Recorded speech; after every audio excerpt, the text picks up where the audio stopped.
Welcome to the Bringing Intimacy Back show. Thank you guys so much for joining us today.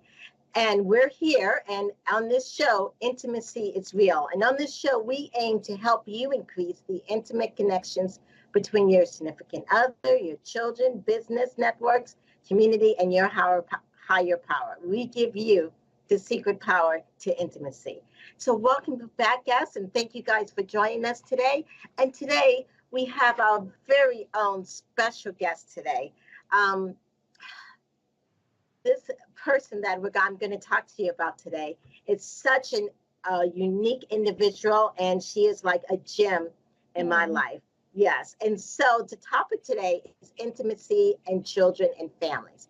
And who are we talking about today is Dr. Jamie Sterling.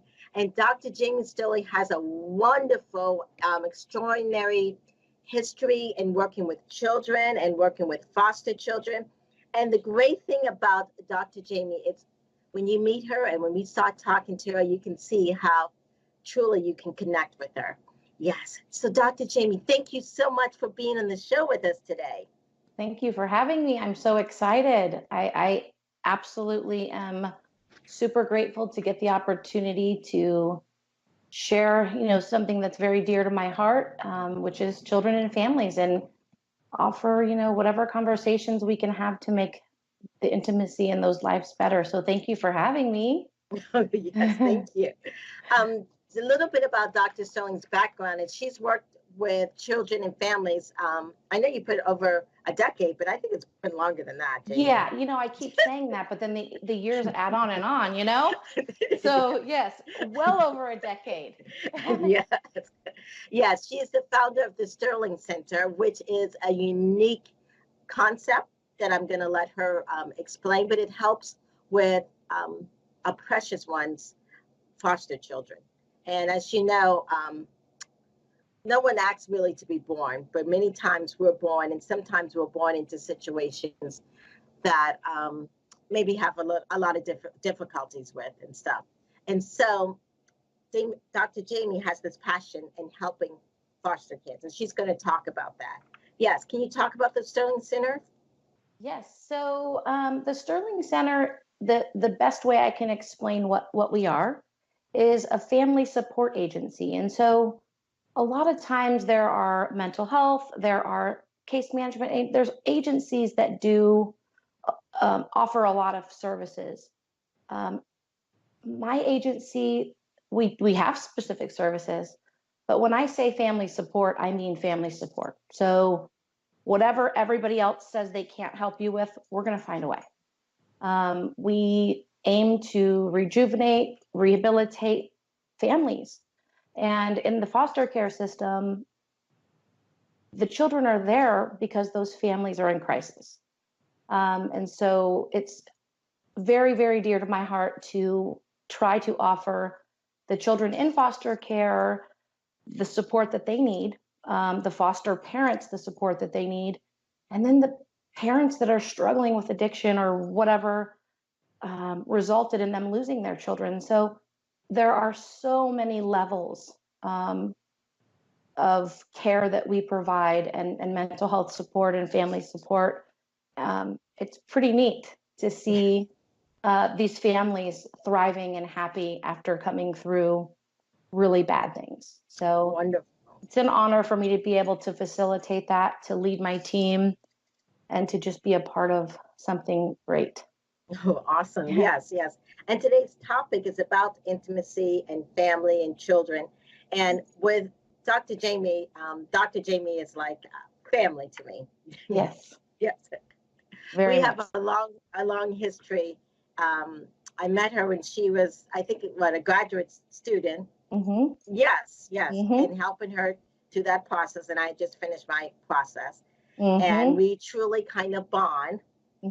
Yes, and she has a passion, which I'm a believer in working with children, and how even as a family or as a therapist or as a role model, how we connect with kids truly impact how kids later on connect as they get older to partners and all that kind of stuff. So that's the importance of why we're talking about this subject matter today. Yes. Yes, and Jamie has what, two little ones, correct? I Well, do. they're kind of getting big now. They are 8 and 10, so there's often times where I take my, therapist hat off and say, you know what, as a mom, I can relate, Hmm. which is also helpful because my own family, we've had our struggles and we've had to come through things too. So definitely have my own and I think set a good example for them. I hope so. Yes, yes. So, and from your experience and stuff, how does intimacy, even starting off when you have children, how does that impact children as they get older in life? So I think in general, people, when they hear the word intimacy, maybe naturally go to it being something romantic, but intimacy is a very, very broad term with many, many, many meanings. And so when I look at intimacy specifically related to the family dynamic, I'm looking at the connection, empowerment, awareness, involvement, all those things that create a bond through intimacy. Hmm. Um, and so those key things, if they are in place when children are growing, they have the foundation to have healthy relationships later. So a lot of times adults struggle with intimacy on many levels, whether it's peer groups, marriage, social settings. And a lot of that is because maybe they were lacking that foundation from home and their parents and their, childhood. So um, if we can lay the foundation, Right. that's the gold, right? If we can offer as many families support, because I think too, a lot of times people think mental health, well, I have to have a severe diagnosis to go see a therapist.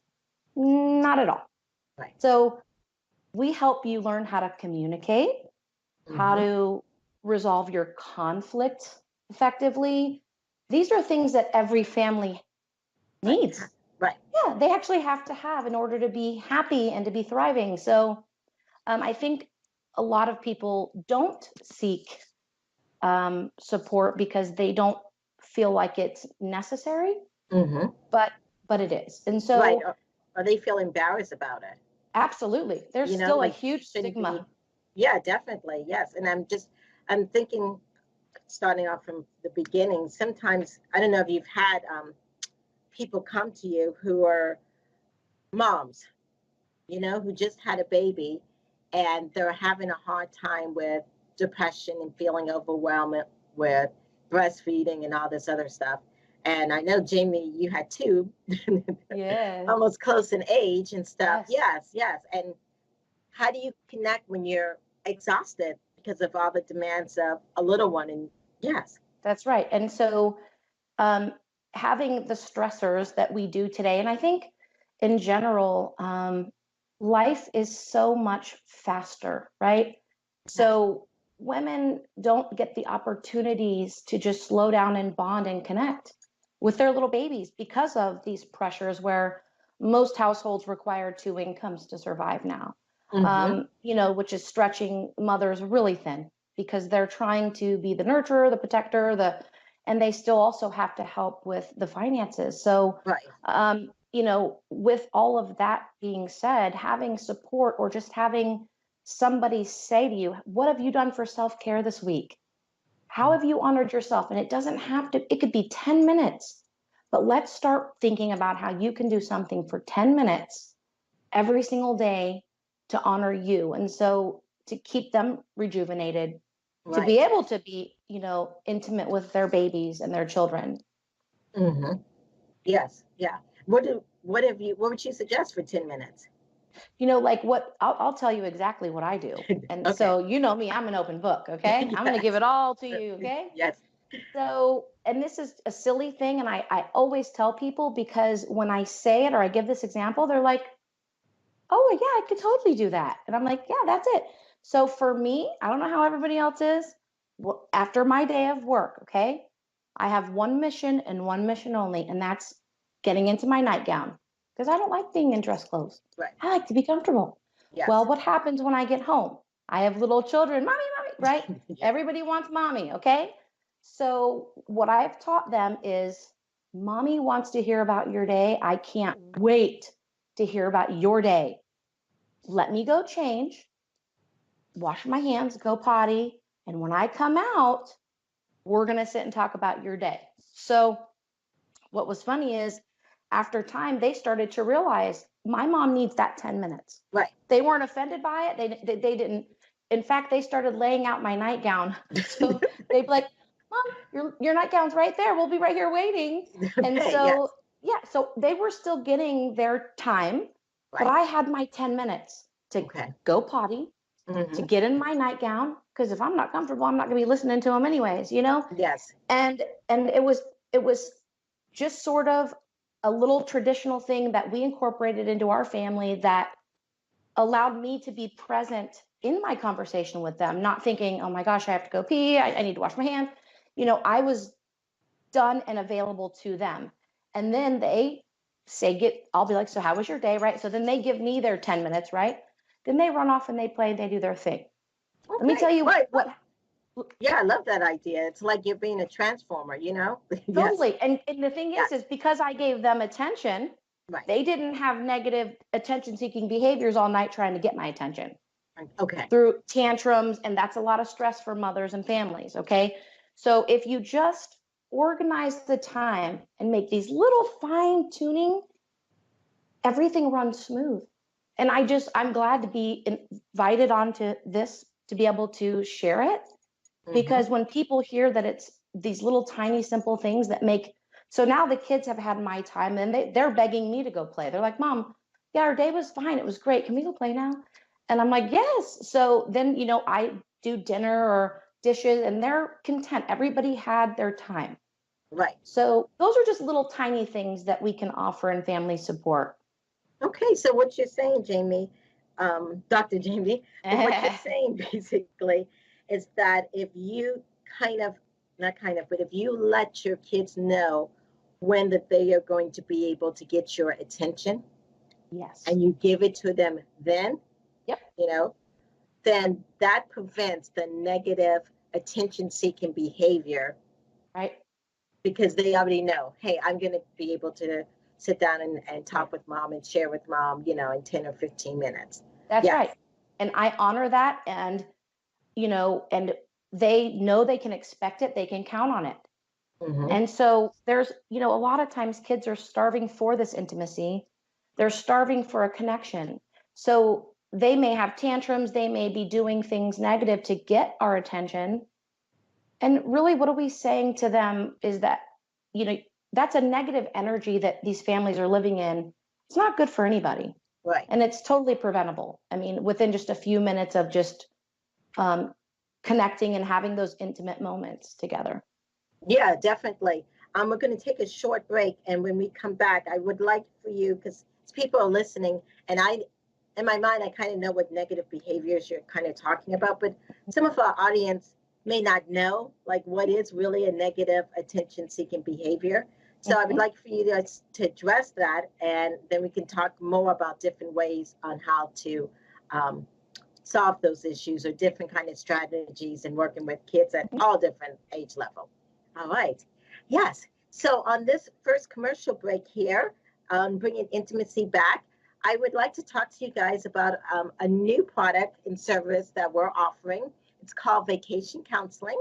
And Vacation Counseling, it's something that it's a couples retreat, and it's a couples retreat that it's unique because it's a couples retreat where you are not going to be within your home. You come here to Southwest Florida, one of our vacation rental, and therapists will be working with you. We're taking one couple at a time. It's a selection process, and we're working on really trying to help bring each person in a relationship, each couple, more connect. We want to help you guys connect more, to bring the intimacy back into your life. So if you're out there somewhere and you're struggling in your relationship and you may think, oh, maybe I want to do a couples retreat, well, check out Vacation Counseling. We're only taking 7 couples this year. The website is www.vacationcounseling.com. And it is a selection process. So just look it up and check back with us. All right.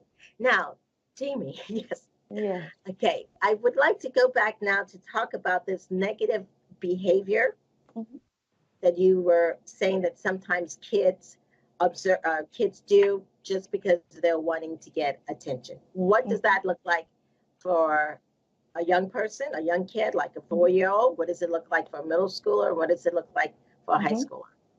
So children will, negative behavior is anything that would result in them being in trouble, right? So believe it or not, they're actually they'd rather get in trouble to get your attention if they can't get it any other way. So if they're not getting it any other way, they know for sure if they act out, whether it's, in the store having a tantrum because you didn't let them get a candy bar, or, they throw themselves on the ground and start kicking and screaming, they have learned that in order for you to respond or react, they have to do something bad. So that's what they do.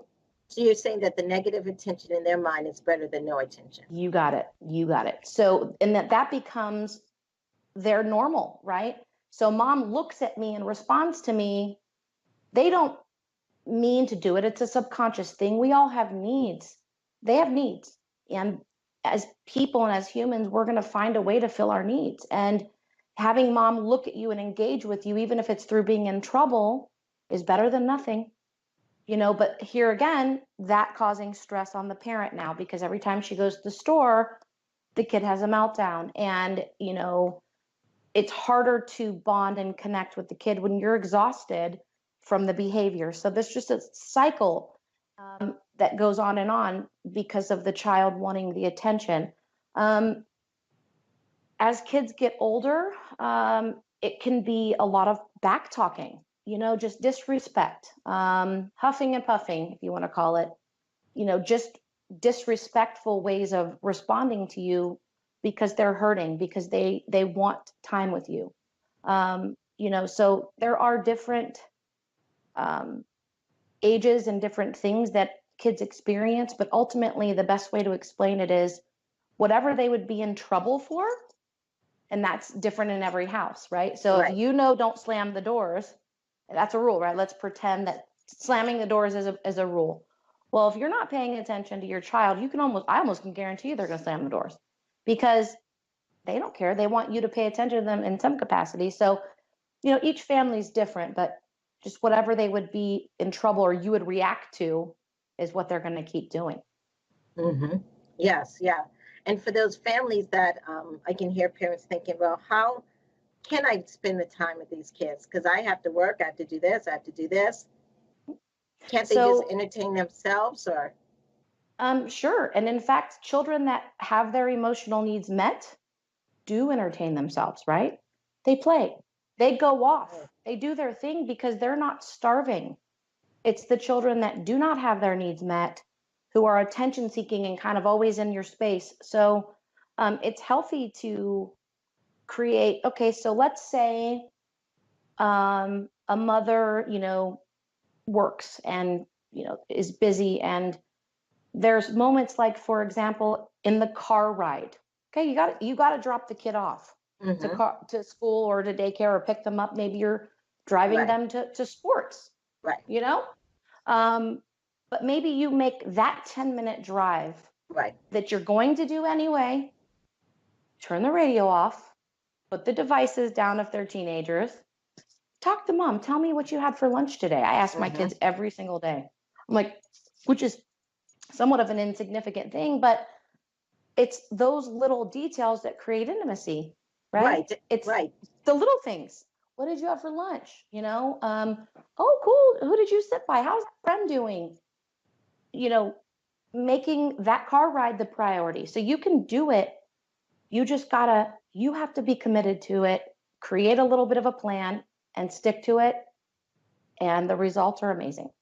Right. And I believe it's definitely about quality, not quantity. As a single mom myself, back in the day when I was raising my little one, it was exactly the car rides that we would talk a lot. Wow, there you Yes, go. yes, I didn't yes. even know that.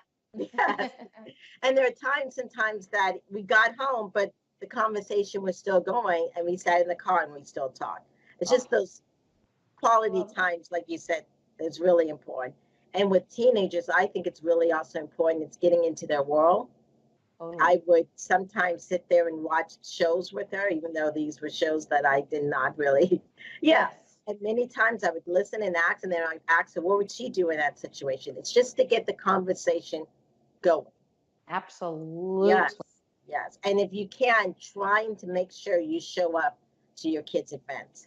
I think Oh it's, my goodness, even yeah. if they didn't want it. I mean, my daughter never wanted me to come in middle school. Still, yeah, Yes, but you know what? You got but it. I You was got always to. there. Yep. Yes, yes, yes. It's how you value Mhm. time. Absolutely. Yes, definitely. I mean, I think that's really, really important.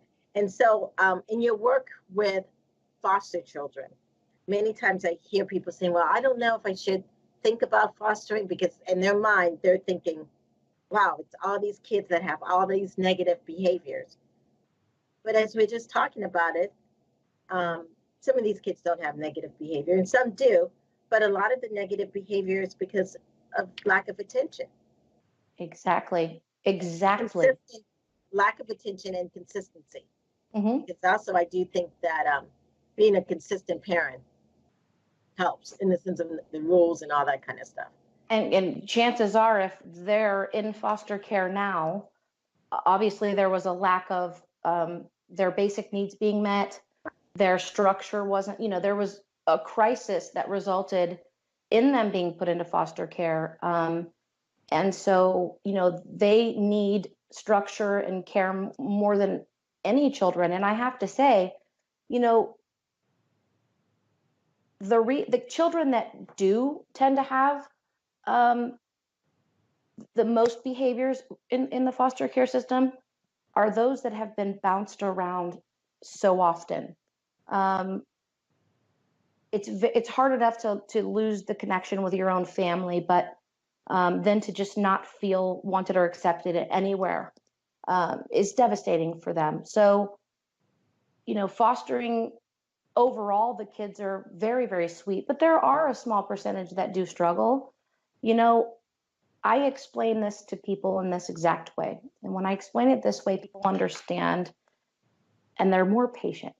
So I say, for foster children, hypothetically, let's say I gave you a ticket that was a symbol of your house.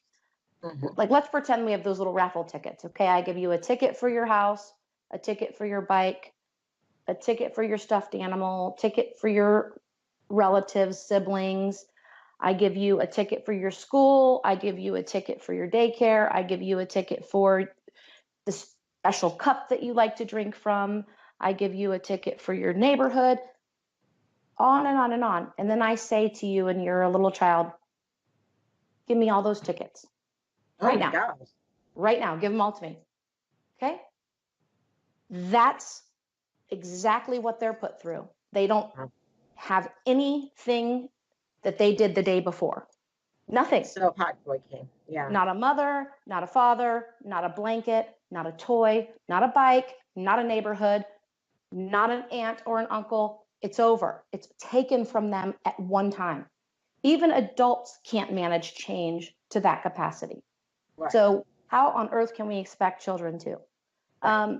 And so, if they're emotionally distraught, let's look at why and let's offer them the support and the compassion that they need to feel safe and to say, okay, so what color was your favorite cup at home? Let's go get you a blue cup. I mean, that's it. It's something that small um, that's missing a lot of times. So again, resulting in those behaviors that we talked about. Yes. Yeah. And I'm just thinking when you said that, it leaves me thinking of a little child that just doesn't know who to trust, what to trust, Right. who to get close to, maybe not to get close to. I mean, their world is upside down. Absolutely. So when that child comes to your house and let's say they are screaming and crying, well, guess what? Maybe they need a nightlight, but you didn't know it. Maybe they're allergic to milk and they drank milk because guess what? Nobody knows. Nobody knows they're allergic to milk. Maybe they have a belly ache, on and on and on. So this is part of my mission, as you already know, that the way children come into care has to change. And I'm working on that to where when they come into care, it's done therapeutically and the right way, and that we provide them the support that they need, because the whole point of taking them out of a bad situation is to give them a better situation. We don't need to be traumatizing them again as we try to help them, right? That's counterproductive. So, but yeah, so then, but when I explain to people this is what they came through, then they're more patient.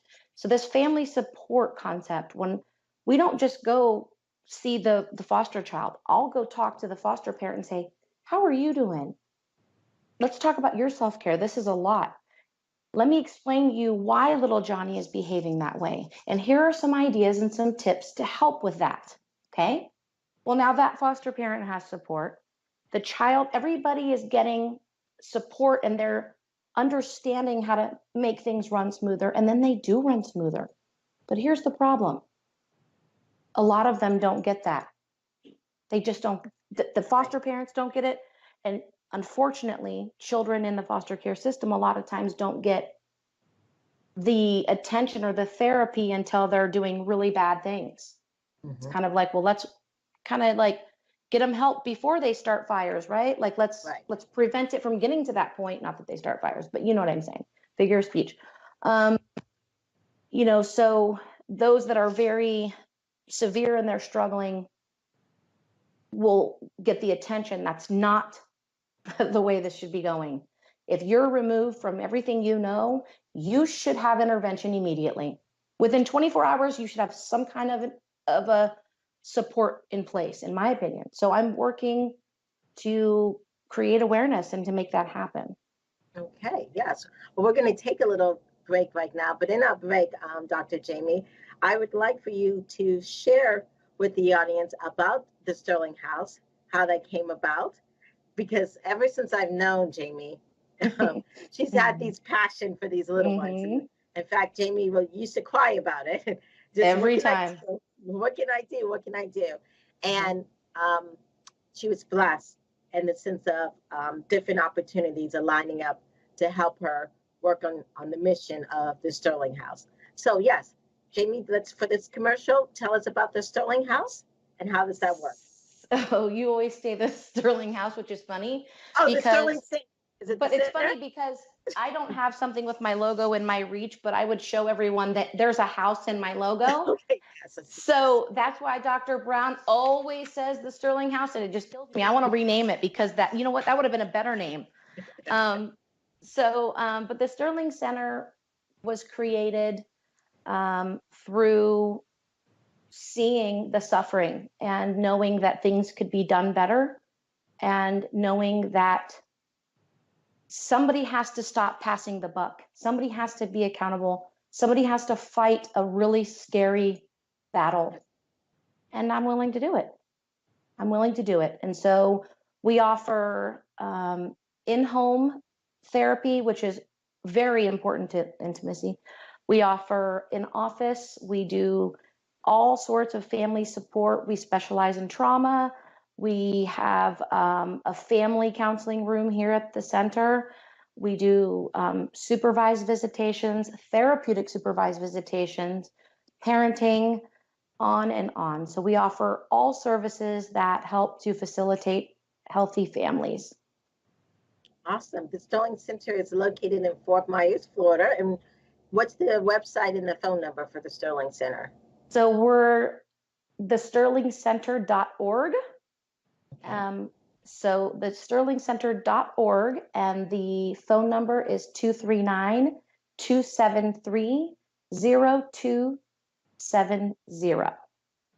239-273-0270. Awesome. Yes. So you mentioned about therapy, and I'm just thinking as people are listening, when should a family think about entering therapy? Okay, excellent question, because I also want to talk about families, not necessarily in the foster care system, because we serve all families, right? And in Right. fact, I would love to serve those families before it became a foster care system situation, Oh, that'd be great. Yes. right? So if Yes. families had support, maybe they wouldn't have gotten to the point of having to even go to a crisis, right? And then there's other families which are more better functioning or higher functioning that also struggle quietly, and everybody thinks things are fine, and on the surface it looks fine, but the reality is it's not fine. Right.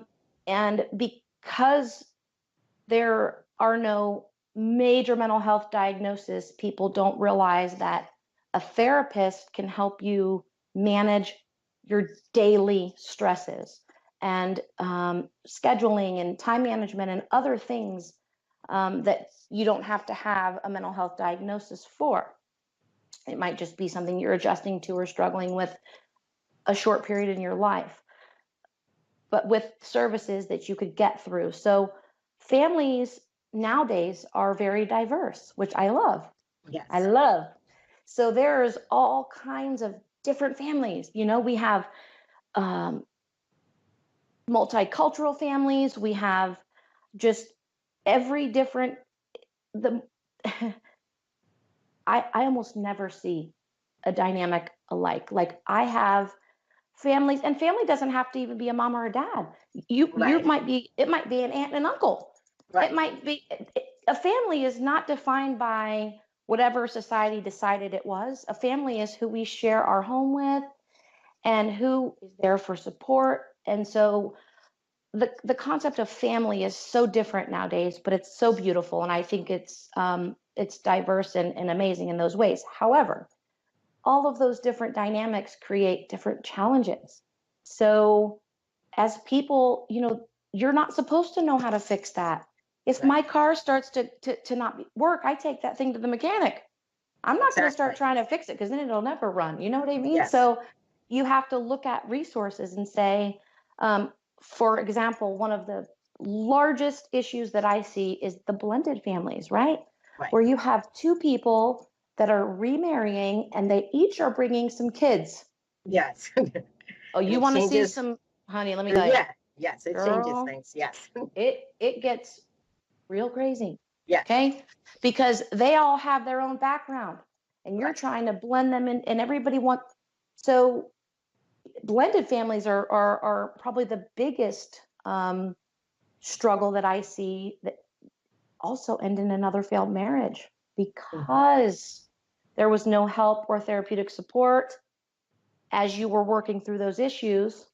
You didn't have the support, the family falls apart. Now you're on failed marriage number two. And Right. all those kids that could have been healthy siblings and learn to bond in a healthy, effective way are now split up again. So blending families is really, really tricky, but it can be absolutely beautiful with the right support. Hmm. Yes, definitely. And also, I'm thinking sometimes kids do certain behaviors, and parents think, well, they'll just grow out of it.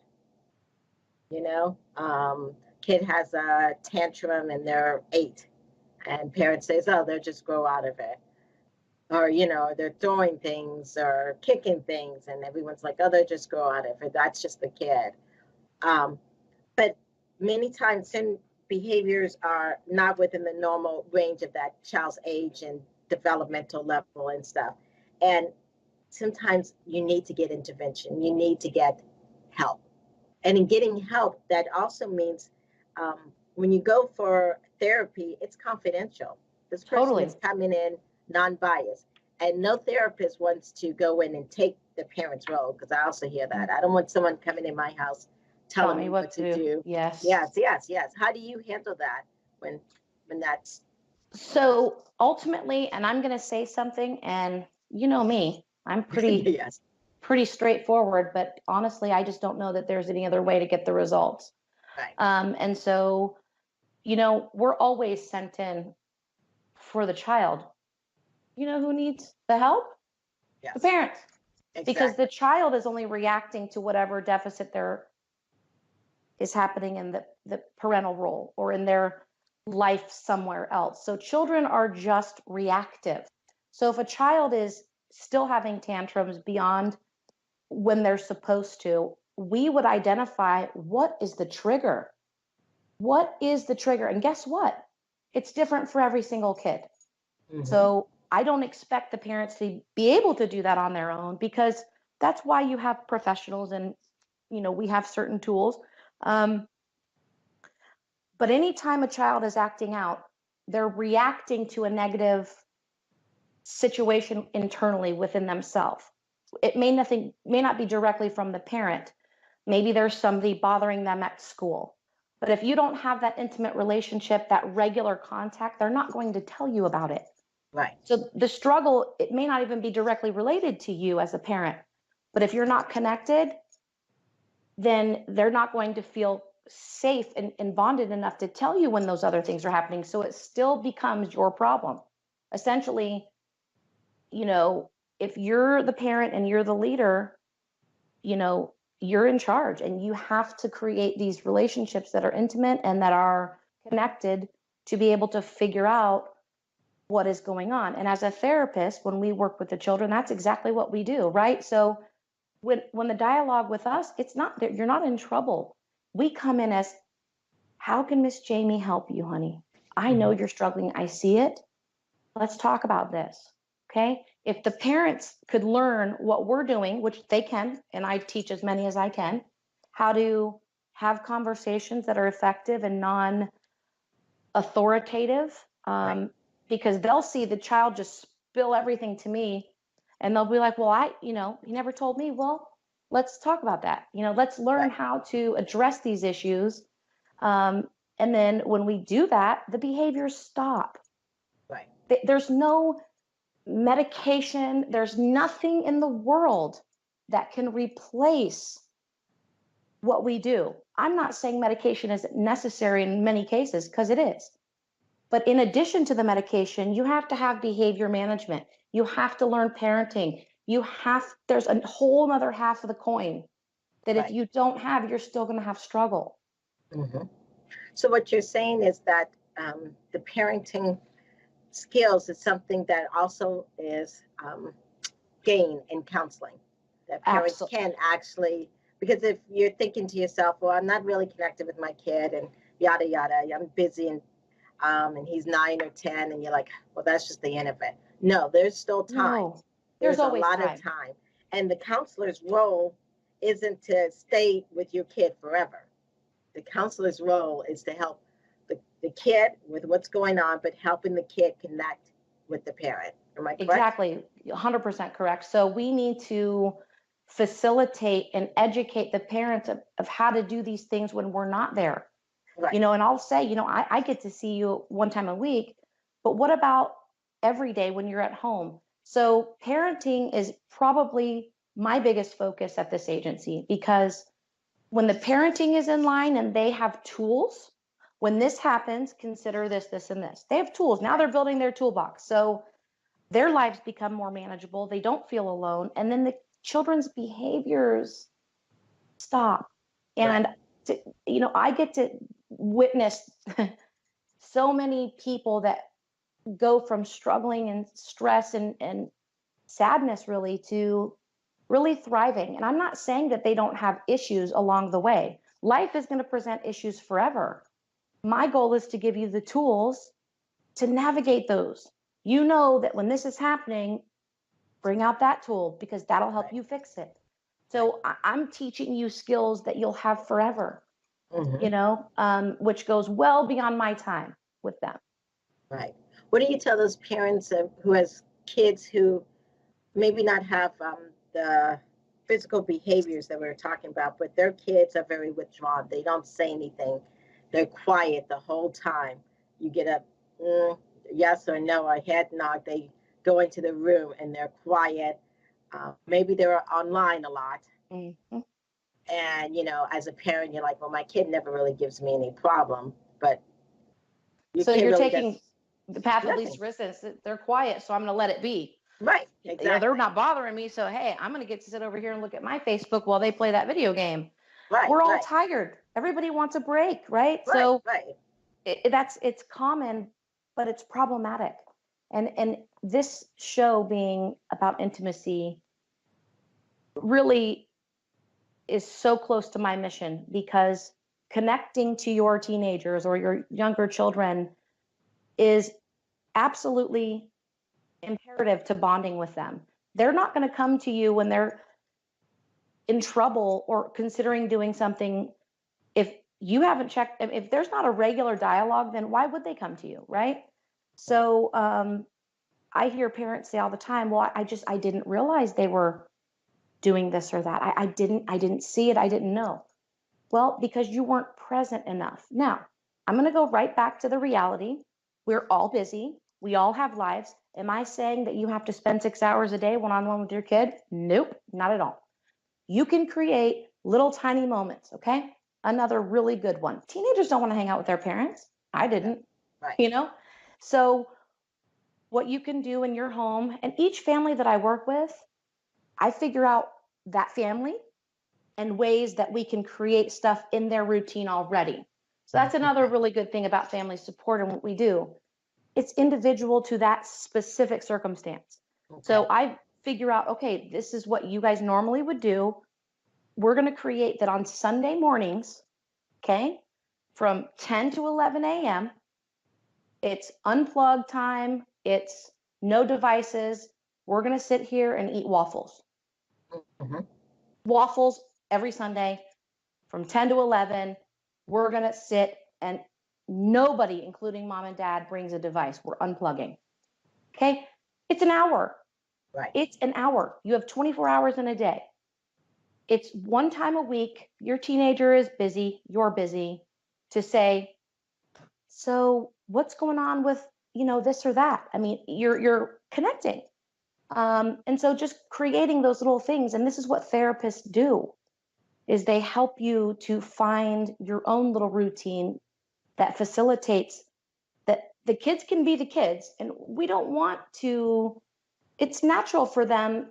And I'll give you a little explanation about teenagers and sort of why they start to go on their own, is because their development requires that. Okay. So as children grow into little young adults, their development is preparing them to be adults. Right. So they start wanting to be around us less. They start hanging out with us less. And it's all necessary for them to develop into people that can make their own decisions, right? So, and when I explain that to parents, all of a sudden too, they're like, oh, well, that's really good. So no longer are they angry about it. And I'm like, well, if at 18 they're supposed to go off and do their thing, then at 16 they're going to challenge your boundaries, right? Because they're starting to think about being adults. And so when I educate them about development and that this is necessary, you would just be amazed at how things shift. So these are the conversations that I get to have, even regarding teenagers or young adults that are disconnecting, in ways that we can reconnect. Right. In just little ways. Right. Right. And it's interesting that you mentioned challenging boundaries, because I think with many parents and teenagers, that's like one of the main struggles. Is how do you deal when your teenager starts to challenge the boundary, and you can't just say, do it because I said so. You don't need a doggone reason, because then that even makes them either want to challenge it more. That's or right. shuts them down. That's right. Yes. One technique that I remember using, and that sometimes I offer, is having a notebook that went back and forth between me and my daughter. Yes. Because sometimes when you get so upset, sometimes it's good to take your time to process Absolutely. it before you just completely respond. So we would write notes to each other, basically. Yes, she would tell me her side, I would tell her my side, and we go back and forth till we come to a compromise. Yes. Communication could be a lot of different ways. Yeah. Yes. But it would allow her to express herself. And I think that's really important when you're working with teenagers. You have to find a way of how to teach them how to express themselves in an effective manner. Absolutely. Yes, and definitely in the sense of working with your teenagers, and like you said, helping to prepare them for adulthood, because I'm a believer, as a parent, we are their first employers. Totally. Yes, yes, yes. And That's right. That's yes, perfect. you Hmm. want your kid to stay employed or, be okay on a job because it's not so much sometimes about the skill, but it's how you relate to your boss and to your supervisor. So definitely. Can you communicate respectfully? Can you Yes. resolve conflict? Exactly. So we have to teach them all those things. We are their first employer. Yes. Well, we're going to take a small break now. And then when we come back, I want to just talk a little bit about when these kids grow up and move out the house, the relationship there, and then also what happens to the couple in the sense of intimacy. So, on the last part of this commercial, I would like to do just a commercial about bringing intimacy back here in the show. Please definitely, if you have questions, concerns, you can always call in at 1-888-627-6008. We actually do this show live every other Thursday. We're on a podcast. You can find me on the website on www.bringingintimacyback.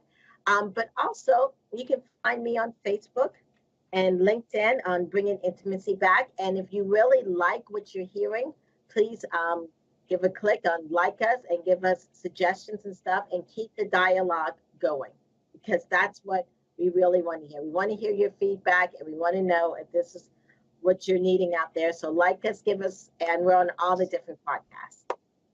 All right. So, Jamie, what happens when these teenagers, you finally do a good job, you let them out the house? What is the relationship? And the great thing about Jamie, which I haven't mentioned yet, is Jamie also has a very strong family background. Um, Not only an intimate connection with her kids, but she's a wonderful husband. And then she also has a lot of, well, not a lot of siblings, but a Yeah, few I siblings. do. Yeah, there's a big group of us. Yes, yes. But as a family, they're truly bonded with the father and all that kind, with your Mm, father, that kind of stuff. So yeah. how is it in the sense of kid leaves the house? Is it like you're done raising them? Is there no more connection? So this is a really great question, and it's something that let me just start by saying that as parents, our whole identity becomes being a mom or dad. So there's a lot of shift that goes on in this empty nesting, right? And um, I encourage everybody to get support during these times because it's not only the children that are leaving and starting their lives, you have another phase too. And so that can be really, really scary. And what we like to do is sort of reframe that and making it positive, and making sure that you have the ways to keep connected, Yes. to keep the bond and intimacy with your adult children. They're always your babies, but they're adults. So, one of the biggest suggestions that I offer is understanding, going back to the conversation about boundaries, Yes.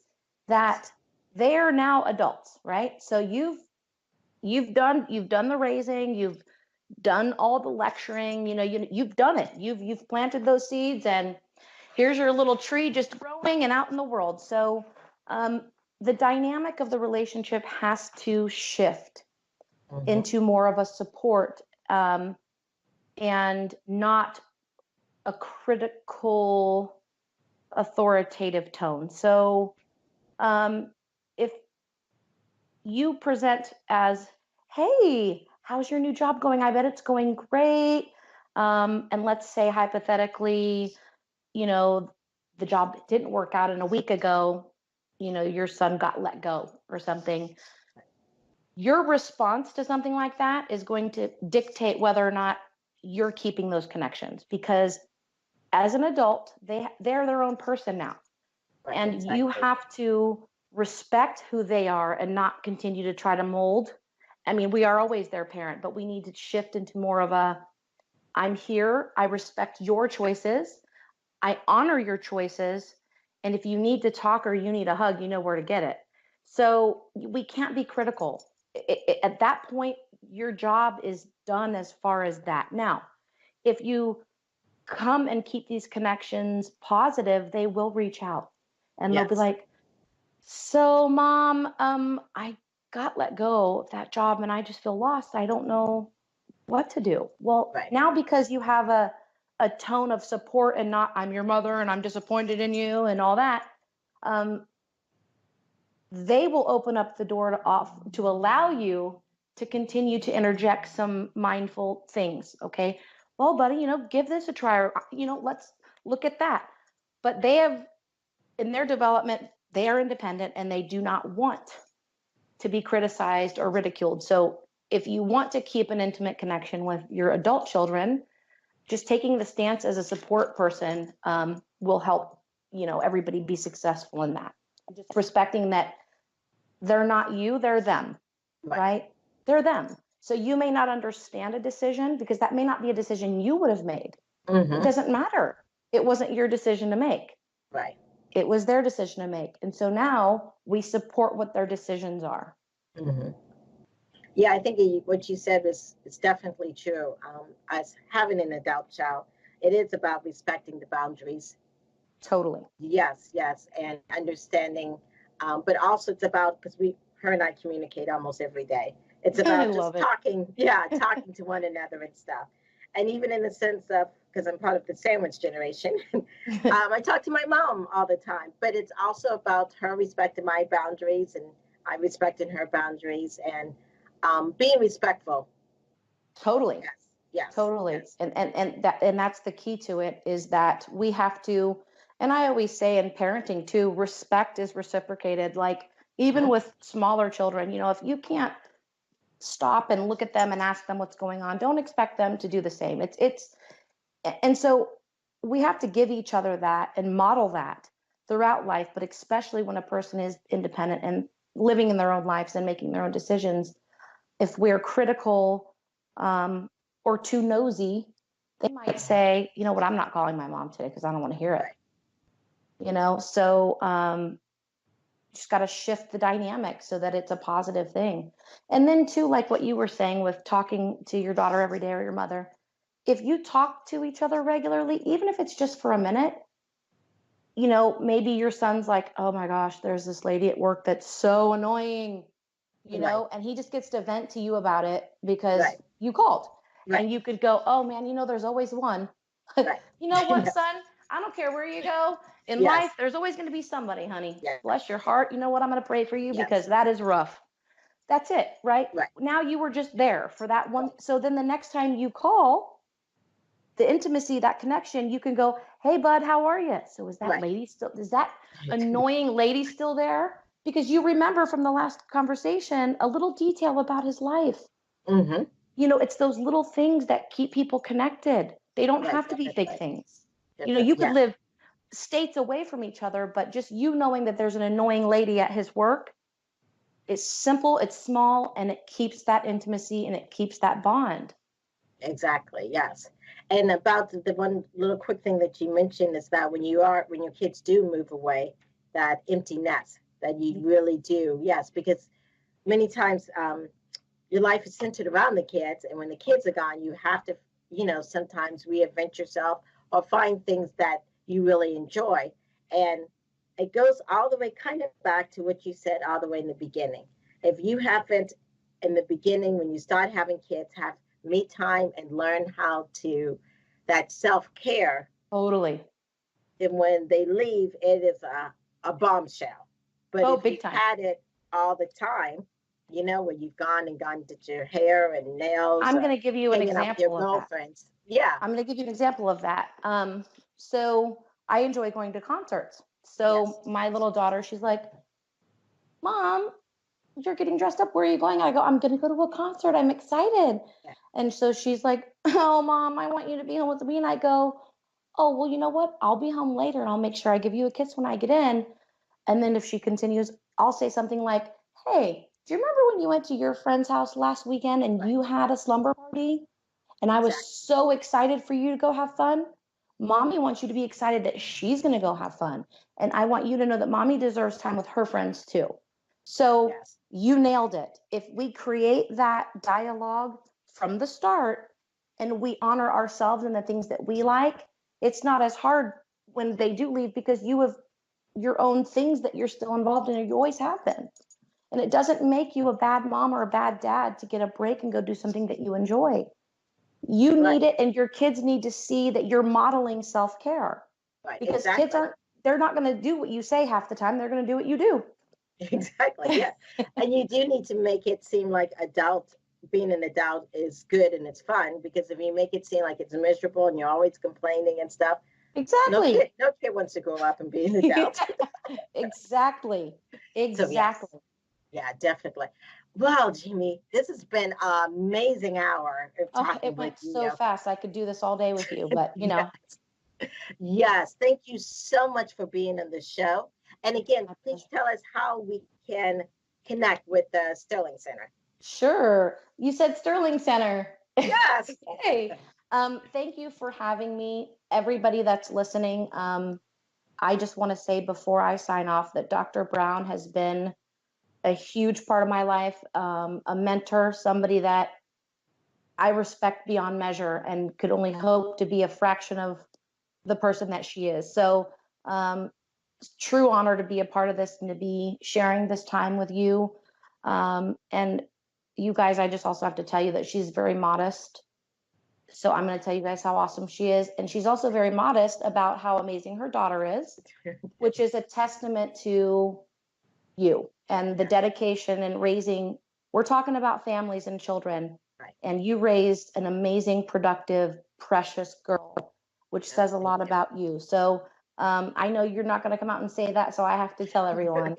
Yeah. So thank you for having me, and thesterlingcenter.org, 239-273-0270. Just take care of you and take care of your families is the best thing I can say. And I'm so grateful that I was given the opportunity to talk with you today. Oh, wonderful. Yes, yes.